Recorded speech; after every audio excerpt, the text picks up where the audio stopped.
क्या दोस्तों आपको पता है हाल ही में ज़ोल्फाग्रन 99 नामक नौसेना अभ्यास किस देश ने शुरू किया है? तो दूसरी तरफ नेत्रावली वन्यजीव अभ्यारण्य किस बात को लेकर सुर्खियों में रहा? आई स्टार्टअप 2.0 किसने लॉन्च किया? ऐसे ही बड़ी 13 खबरों को कवर करते हुए हमने आज का बोले तो 13 सितंबर का करंट अफेयर का वीडियो तैयार किया है। यह वीडियो क्वालिटी की दृष्टि से सुपर से भी ऊपर है, तो यह वीडियो लास्ट तक देखे।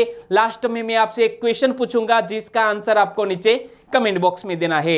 और दोस्तों हमारे पूरे मंथ की पीडीएफ फाइल नीचे डिस्क्रिप्शन में लिंक मिल जाएगी, वहां से आप डाउनलोड कर सकते हैं, पढ़ सकते हैं। तो चलिए स्टार्ट करते हैं आज का हमारा करंट अफेयर का वीडियो। और अभी तक आपने हमारी चैनल को सब्सक्राइब नहीं किया है, सब्सक्राइब कीजिए, बाजू में जो बेल आइकन है उसे भी प्रेस कर दीजिए, क्योंकि आने वाले हर एक वीडियो की अपडेट आपको सबसे पहले मिले।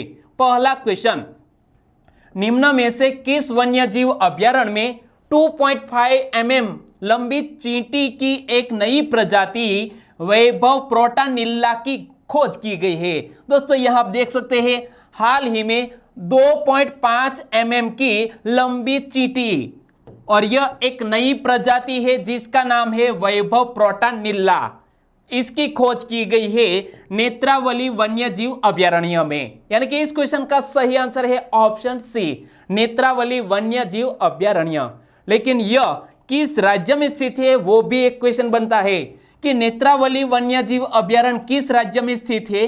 गोवा राज्य में स्थित है। और गोवा की बात आई तो गोवा राज्य से जुड़ा हुआ एक यूनिक वीडियो हमारी आपको प्ले लिस्ट में एक वीडियो मिल जाएगा, स्टेट से जुड़ा हुआ है, और गोवा के बारे में यह मैंने स्पेशल वीडियो बनाया है। यदि आपने नहीं देखा है तो देख लीजिएगा। बात करते हैं इसी इश्यू की। तो चींटी की वैभव प्रोटानिल्ला नई प्रजाति का नाम किसके नाम पर रखा गया है? प्रोफेसर वैभव चिंदारकर के नाम पर इस चींटी की नई प्रजाति का नाम रखा गया है। और बात करें तो वैभव चिंदारकर कौन है? गोवा के सखाली में government college of arts science and commerce के प्राणी शास्त्र विभाग के प्रमुख है वैभव चिंदारकर। और चींटी का नई प्रजाति का नाम इसी प्रोफेसर के नाम पर रखा गया है। और यह प्रजाति पीले नारंगी रंग की है, यहां देख सकते हैं पीले नारंगी रंग की है, और इसीलिए इसका नाम लैटिन भाषा में फ्लेम्मा रखा गया है। और इस चींटी का साइंटिफिक नेम क्या है? प्रोटानिल्ला फ्लेम्मा। और जब इस नई चींटी की प्रजाति हमें पाई गई है नेत्रावली वन्यजीव अभ्यारण्य में। नेत्रावली वन्यजीव अभ्यारण्य पूर्वी गोवा के सुंगुम तालुका में काली नदी के बेसिन में स्थित है। किस नदी के बेसिन में? काली नदी के बेसिन में। और नेत्रावली अभ्यारण्य के उत्तर में भगवान महावीर वन्यजीव अभ्यारण्य और दक्षिण में कोट्टीगांव वन्यजीव अभ्यारण्य स्थित है। और यहां इस नेत्रावली वन्यजीव अभ्यारण्य में कौन कौन से प्रमुख जीव जंतु पाए जाते हैं? तो यहां आप देख सकते हैं ब्लैक पैंथर, विशालकाय गिलहरी, स्लेंडर लोरिस और ग्रेट पाइड हॉर्नबिल्स इस अभ्यारण्य के प्रमुख जीव जंतु है। और दोस्तों इसी तरह हर क्वेश्चन से जुड़े इंपॉर्टेंट फैक्ट मैं आपके सामने रखूंगा। हमारा यह तरीका आपको अच्छा लगता है, लाइक करना मत भूलिएगा। दूसरा क्वेश्चन है स्क्रीन पर, हाल ही में राज्य की पहली धरोहर पर्यटन नीति की घोषणा किसने की है? राज्य की पहली धरोहर पर्यटन नीति की घोषणा हाल ही में पश्चिमी स्टेट यानी कि गुजरात सरकार ने की है। इसलिए इस क्वेश्चन का सही आंसर है गुजरात सरकार। और गुजरात राज्य की इस नई धरोहर पर्यटन नीति का उद्देश्य क्या है? राज्य के पर्यटन क्षेत्र को बढ़ावा देना। और इस नीति के तहत अंतरराष्ट्रीय और राष्ट्रीय आगंतुकों के हेतु प्राचीन महलों, किलों और अन्य विरासत स्मारकों को खोलने का प्रावधान किया गया है गुजरात राज्य में। और बात करते हैं गुजरात राज्य की, तो यहां आप मैप में देखिए कि पश्चिम में स्थित यह सबसे लंबी समुद्री सीमा रखने वाला गुजरात स्टेट, जो राजस्थान, मध्य प्रदेश और महाराष्ट्र से सटा हुआ है। और गुजरात की कैपिटल का नाम है गांधीनगर। गांधीनगर को ग्रीन सिटी भी कहा जाता है। और गुजरात के राज्यपाल कौन है? आचार्य देवव्रत। और गुजरात के मुख्यमंत्री है विजयभाई रूपाणी। और गुजरात के उप मुख्यमंत्री है नितिन भाई पटेल। और जब बात करते हैं गुजरात राज्य की, तो विश्व की सबसे ऊंची प्रतिमा स्टेच्यू ऑफ यूनिटी वो भी नर्मदा नदी में साधु द्वीप पर स्थित है, जिसके वास्तुकार है राम वी सुतार। और Asiatic lion only for Gujarat में पाए जाते हैं। लेकिन आज कुछ नए फैक्ट भी मैं आपके सामने रख रहा हूं। गुजरात का कच्छ जिला भारत का दूसरे नंबर का सबसे बड़ा जिला है और कंडला बंदरगाह पश्चिम भारत का एक महत्वपूर्ण बंदरगाह भी है, कंडला बंदरगाह। और कच्छ जिले में है धौलावीरा, और धौलावीरा है वो सिंधु सभ्यता का एक प्राचीन स्थल है जो देखने लायक है। तो दोस्तों, इस तरह के फैक्ट आपके एग्जामिनेशन में बहुत ही हेल्परूप हो सकते हैं। और बात कहूं तो मैं गुजरात राज्य से ही बिलोंग करता हूं। ओके दोस्तों, तीसरा question, global economic freedom index 2020 में कौन शीर्ष पर रहा? ग्लोबल इकोनॉमिक फ्रीडम इंडेक्स 2020 जो हाल ही में जारी किया गया है, इसमें टॉप पर रहा है स्विट्जरलैंड पहले स्थान पर, दूसरे स्थान पर हांगकांग, तीसरे स्थान पर सिंगापुर, चौथे स्थान पर रहा है New Zealand.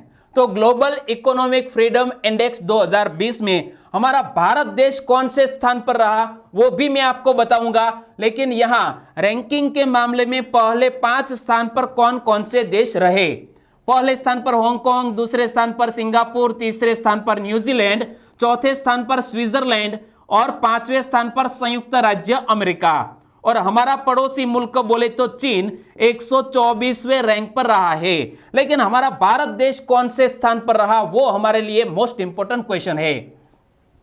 Global economic freedom index 2020 में भारत कौन से स्थान पर रहा है?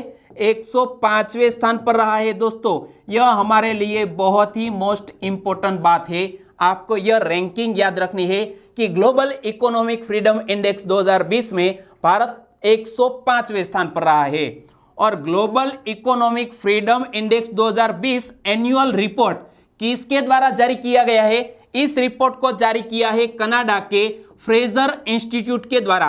और यह विश्व आर्थिक स्वतंत्रता का 24वां संस्करण है।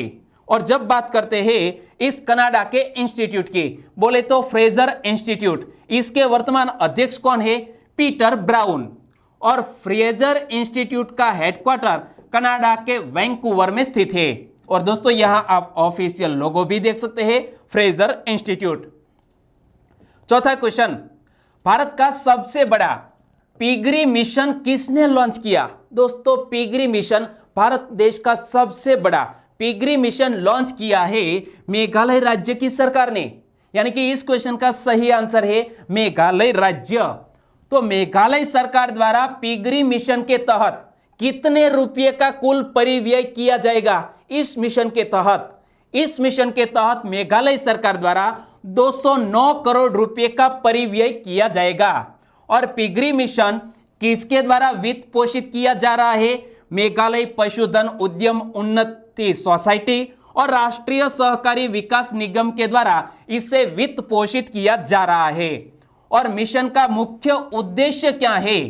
पिगरी मिशन का मुख्य उद्देश्य अगले 3 वर्षों में 150 करोड़ रुपए के पोर्क वार्षिक आयात को कम करना और मेघालय को पोर्क क्या होता है? सुअर का मांस, जिसे बोलते हैं पोर्क। तो पोर्क उत्पादन में आत्मनिर्भर बनाना इस पिगरी मिशन का एक महत्वपूर्ण उद्देश्य है। और पिगरी मिशन के माध्यम से राज्य में किसानों को ब्याज मुक्त ऋण प्रदान किया जाएगा। और इसे कहां पर लॉन्च किया गया है? यहां पर मेघालय राज्य में। तो आप पहले तो देखिए इस महानुभाव को। मेघालय के मुख्यमंत्री कौन है? कॉनरेड संगमा। और मेघालय के राज्यपाल कौन है? सत्यपाल मलिक, जो हाल ही में गोवा राज्य से मेघालय के नए राज्यपाल बन गए हैं। और मेघालय की कैपिटल का नाम है शिलोंग। और मेघालय को 21 जनवरी 1972 को पूर्ण राज्य का दर्जा प्राप्त हुआ था। और मेघालय का उच्चतम स्थान कौन सा है? मेघालय की सबसे ऊंची चोटी शिलोंग पीक है। क्या? शिलोंग पीक। 5वां क्वेश्चन, स्टार्टअप और उद्यमियों के लिए आई स्टार्टअप 2.0 किसने लॉन्च किया? स्टार्टअप और उद्यमियों के लिए आई स्टार्टअप 2.0 लॉन्च किया है आईसीआईसीआई बैंक ने। यानी कि इस क्वेश्चन का सही आंसर है आईसीआईसीआई बैंक। और यह आईसीआईसीआई बैंक ने आई स्टार्टअप 2.0 क्यों लॉन्च किया है? स्टार्टअप और उद्यमियों की बैंकिंग जरूरतों को पूरा करने के लिए इसे लॉन्च किया है। यहां आप देख सकते हैं आईसीआईसीआई बैंक, उन्होंने यह आई स्टार्टअप 2.0 लॉन्च किया है। और आई स्टार्टअप 2.0 देश का सबसे व्यापक कार्यक्रम है जो ग्राहकों को चालू खाता सुविधा प्रदान करता है, जो स्टार्टअप के लिए किसी भी बैंक द्वारा सबसे व्यापक रेंज है। और ये 3 प्रकार में उपलब्ध है, प्लेटिनम, गोल्ड और सिल्वर। और जब बात करते हैं आईसीआईसीआई बैंक की, तो इसकी स्थापना कब हुई? 5 जनवरी 1994 को। और इस बैंक का हेडक्वार्टर महाराष्ट्र के मुंबई में स्थित है। आईसीआईसीआई बैंक के वर्तमान मैनेजिंग डायरेक्टर और चीफ एग्जीक्यूटिव ऑफिसर कौन है? संदीप बख्शी, जो इमेज में देख सकते हैं। और आईसीआईसीआई बैंक की टैगलाइन, हम है ना ख्याल आपका। दोस्तों, हम है ना जीके और करंट अफेयर के लिए, तो दोस्तों हमारे साथ भी जुड़े रहिए। आगे बढ़ते हैं। छठा क्वेश्चन, समुद्री क्षेत्र में विवादों के समाधान के लिए सरोद पोर्ट्स किसने लॉन्च किया? सरोद पोर्ट्स हाल ही में लॉन्च किया है हमारे मनसुख मांडविया जी ने। यानी कि इस क्वेश्चन का सही आंसर है मनसुख मांडविया। और उन्होंने यह सरोद पोर्ट्स लॉन्च किया है। तो मनसुख मांडविया हमारे किस मंत्रालय के मंत्री है? वो भी एक क्वेश्चन बनता है। हमारे केंद्रीय नौवहन मंत्री है मनसुख मांडविया, और उन्होंने यह सरोद पोर्ट्स हाल ही में लॉन्च किया है। तो सरोद पोर्ट्स क्यों लॉन्च किया गया है? समुद्री क्षेत्रों में विवादों के किफायती और समय पर समाधान की सुविधा के लिए लॉन्च किया गया। और सरोद पोर्ट्स का पूर्ण स्वरूप क्या होता है?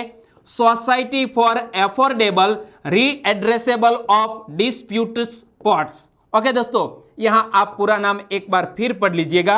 आगे बढ़ते हैं।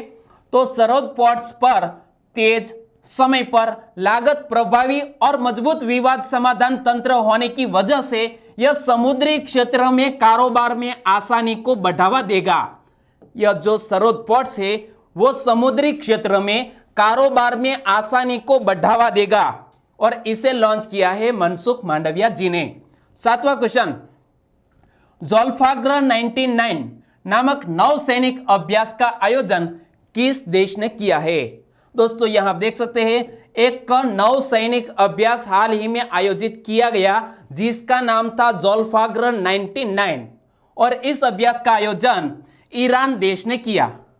प्रतिवर्ष करता है ईरान देश इस नौसैनिक अभ्यास का आयोजन। तो ज़ोल्फाग्र 99 नौसैनिक अभ्यास कहां आयोजित किया गया? हरमुज जल डमरू मध्य के निकट। कहां पर? हरमुज जल डमरू मध्य के निकट इसका आयोजन किया गया। और हरमुज जल डमरू मध्य तेल के कारोबार के लिए बहुत अहम एक जगह है। और खरीदे गए तेल के 20% हिस्से का परिवहन यहां से होता है। कहां से? यह हरमुज से 20% तेल का परिवहन होता है, जहां पर यह नौसेना अभ्यास आयोजित किया गया जिसका नाम है ज़ोल्फाग्र 99 नौसैनिक अभ्यास। कितने दिन तक चला यह नौसैनिक अभ्यास? 3 दिन तक के लिए। किसने हिस्सा लिया? ईरान की नौसेना, वायुसेना और थल सेना की इकाइयों ने इसमें हिस्सा लिया। सैन्य अभ्यास का मकसद क्या था? विदेशी खतरों और किसी भी संभावित आक्रमण से निपटने की तैयारी में सुधार लाना इस सैन्य अभ्यास का मकसद था। आयोजित किया है ईरान देश ने। तो आप मैप में देखिए, यहां पर है हमारा इंडिया, यहां पर गुजरात से यहां गल्फ ऑफ ओमान, और यहां से आगे बढ़ते हुए यह है ईरान देश। और ईरान देश की कैपिटल का नाम है तेहरान। ईरान के राष्ट्रपति है हसन रूहानी, और ईरान की करेंसी है ईरानियन रियाल। और ईरान का प्राचीन नाम क्या था? फारस। और क्षेत्रफल की दृष्टि से यह विश्व का कौन से नंबर पर आता है देश? 18वें नंबर पर आता है ईरान देश। 8वां क्वेश्चन, 200 अरब डॉलर का मार्केट कैप छूने वाली भारत की पहली कंपनी कौन बन गई है? दोस्तों 200 अरब डॉलर का मार्केट कैप छूने वाली भारत की पहली कंपनी बन गई है रिलायंस इंडस्ट्रीज लिमिटेड। यानी कि इस क्वेश्चन का सही आंसर है RIL। तो देखो, मुकेश अंबानी के नेतृत्व वाली रिलायंस इंडस्ट्रीज लिमिटेड के शेयर बॉम्बे स्टॉक एक्सचेंज पर 8% से ज्यादा की तेजी के साथ 2343.90 रुपए के रिकॉर्ड स्तर पर पहुंच गए। तो क्या हुआ, शेयर में तेजी से कंपनी का मार्केट कैप 200 अरब डॉलर के पार हो गया और इसी तरह भारत की एक नई रिकॉर्ड स्थापित करने में यह कंपनी कामयाब हुई और अमेरिकी कंपनी सिल्वर लेक की ओर से रिलायंस रिटेल में हिस्सेदारी खरीदने की घोषणा से रिलायंस इंडस्ट्रीज लिमिटेड के शेयरों में जबरदस्त खरीदारी आई और शेयर भाव नए रिकॉर्ड पर पहुंच गया और रिलायंस के बाद दूसरी सबसे बड़ी यह भारत की कंपनी कौन है, TCS।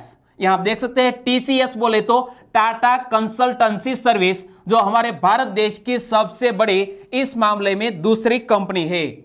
और जब टॉप पर आ गई है रिलायंस कंपनी, तो रिलायंस का मुख्यालय कहां पर स्थित है, महाराष्ट्र के मुंबई में।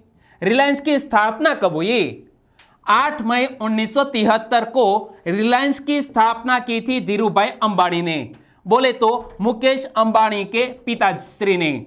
और वर्तमान चेयरमैन और मैनेजिंग डायरेक्टर कौन है, मुकेश अंबानी। और यह कंपनी 5 प्रमुख क्षेत्रों में कार्यरत है। एक है पेट्रोलियम अन्वेषण और उत्पादन, पेट्रोलियम शोधन और विपणन, पेट्रोकेमिकल्स, खुदरा तथा दूरसंचार। इन 5 प्रमुख क्षेत्रों में यह रिलायंस कंपनी कार्यरत है। नवा क्वेश्चन, यूनिसेफ ने बाल अधिकार अभियान का सेलिब्रिटी एडवोकेट किसको बनाया है, यूनिसेफ ने बाल अधिकार अभियान के सेलिब्रिटी एडवोकेट बनाया है हाल ही में आयुष्मान खुराना को। यानी कि इस क्वेश्चन का सही आंसर है आयुष्मान खुराना, जो हमारे बॉलीवुड के एक जाने माने एक्टर है। तो संयुक्त राष्ट्र बाल कोष बोले तो यूनाइटेड नेशन चिल्ड्रंस फंड, जिसे यूनिसेफ भी कहते हैं, उन्होंने बॉलीवुड अभिनेता आयुष्मान खुराना को बच्चों के अधिकार के लिए चलाए जा रहे अभियान फॉर एवरी चाइल्ड के लिए अपना सेलिब्रिटी एडवोकेट बनाया है। और जब बात करते हैं आयुष्मान खुराना की, तो आयुष्मान खुराना से लेकर एक और बड़ी खबर 10 दिन पहले ही सुर्खियों में थी कि निजी क्षेत्र की जीवन बीमा company Bajaj Allianz life insurance company limited ने बॉलीवुड अभिनेता आयुष्मान खुराना को अपना नया ब्रांड एम्बेसडर बनाया है। तो दोस्तों, यह बात भी मैंने आपको बताई थी कि Bajaj Allianz general insurance company limited, इसके नए ब्रांड एम्बेसडर भी बन गए हैं आयुष्मान खुराना।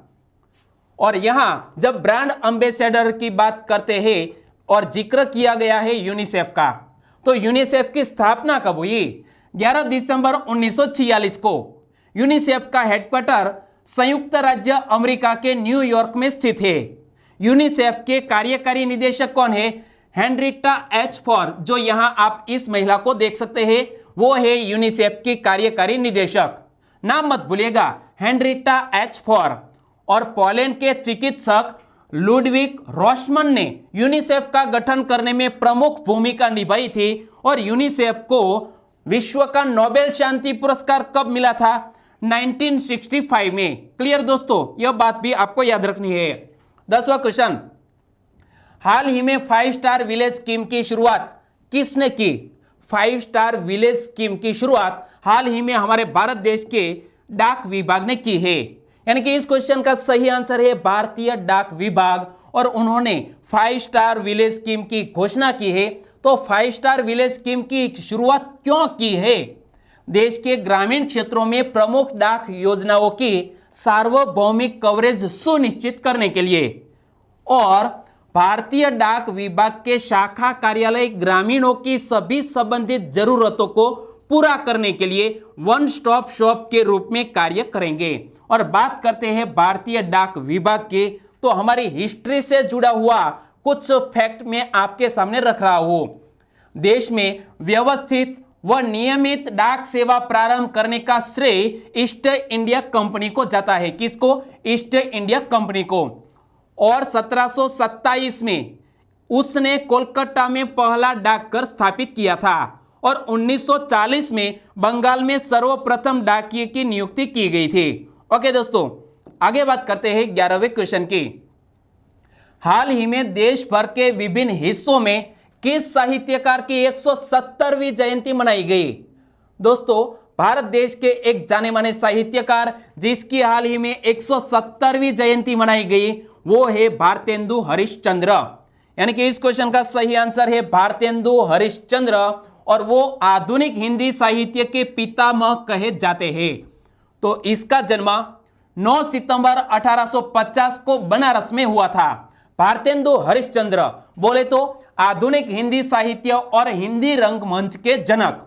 35 वर्ष तक हिंदी साहित्य की बहुत सेवा करने के बाद 6 जनवरी 1885 को उनकी मृत्यु हो गई थी। और इस साहित्यकार के बारे में आपको याद रखना है, भारतेंदु हरिश्चंद्र को एक प्रसिद्ध कवि तथा आधुनिक भारत के सर्वोच्च हिंदी लेखक, उपन्यासकार और नाटककारों के रूप में जाना जाता है, जिसकी हाल ही में 170वीं जयंती मनाई गई भारतेंदु हरिश्चंद्र की।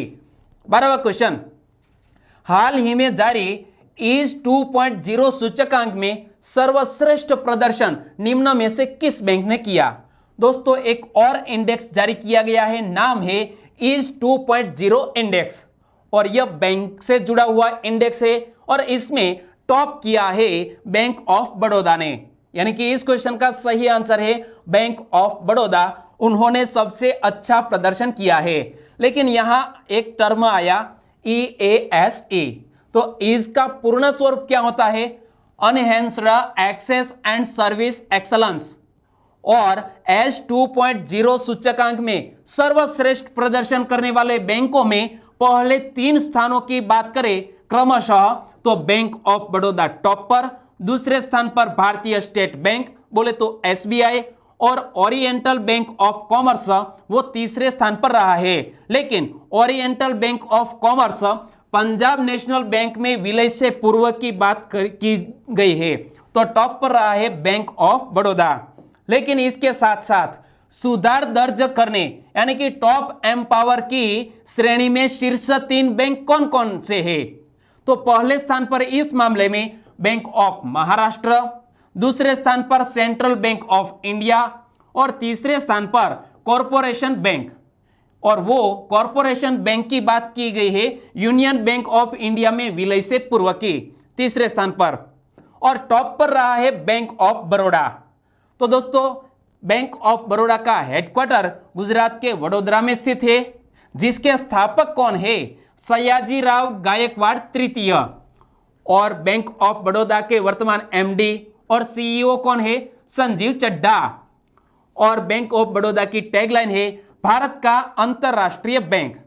और बैंक ऑफ बड़ौदा की स्थापना 20 जुलाई 1908 को हुई थी। 13वां क्वेश्चन, हाल ही में तमिलनाडु में द्रविड़ मुन्नेत्र कजगम बोले तो DMK ने किसको पार्टी का महासचिव चुना है? DMK जो दोस्तों तमिलनाडु में एक बहुत ही बड़ी ऑपोजिट पार्टी है, शासक पक्ष की ऑपोजिट पार्टी, नाम है द्रविड़ मुन्नेत्र कजगम और इस पार्टी के महासचिव के रूप में चुना गया है दुरई मुरुगन को। यानी कि इस क्वेश्चन का सही आंसर है दुरई मुरुगन और वो बन गए हैं द्रविड़ मुन्नेत्र कजगम के यह विपक्षी दल के महासचिव बोले तो DMK तमिलनाडु में मुख्य विपक्षी दल है और इसके महासचिव बन गए हैं दुरई मुरुगन। इमेज में देख लिया। और TR बालू, यहां देख सकते हैं TR बालू वो इस पार्टी में कोषाध्यक्ष, तो A राजा और पॉनमोड़ी को उप महासचिव नियुक्त किया गया है। और अब बात करते हैं लास्ट वीडियो के क्वेश्चन की। दोस्तों, लास्ट वीडियो में मैंने आपसे क्वेश्चन पूछा था, हाल ही में दूसरी किसान रेलगाड़ी निम्न में से किस 2 स्थानों के बीच शुरू की गई है? दूसरी किसान रेलगाड़ी हाल ही में शुरू की गई है अनंतपुर और दिल्ली के आदर्श नगर के बीच। यानी कि इस क्वेश्चन का सही आंसर है option B. Pradeep Singh Patiyar, Samuel Ninama, Anika Thakur, Banshi Ram Deshmukh Nainesh, Bharat Patni, Pandav Vaishali, Vikas Kumar जल गोविंचाक, इन सभी दोस्तों ने इस क्वेश्चन का सही आंसर दिया। इसी के साथ साथ नाबा ज्योति बोरा फ्रॉम आसाम से, एमडी आजाद, उन्होंने भी इस क्वेश्चन का सही आंसर दिया। निखिल चोटलिया, वो गुजरात के मोरबी से है। और राघव परमार, उन्होंने भी इस क्वेश्चन का सही आंसर लिखा। नीमाराम चौधरी और अनिल मकवाना, इन सभी दोस्तों ने भी सही आंसर लिखा है। इसी के साथ साथ दोमन धुर्वे, दीपिका मेवाड़ा फ्रॉम एमपी उज्जैन से है।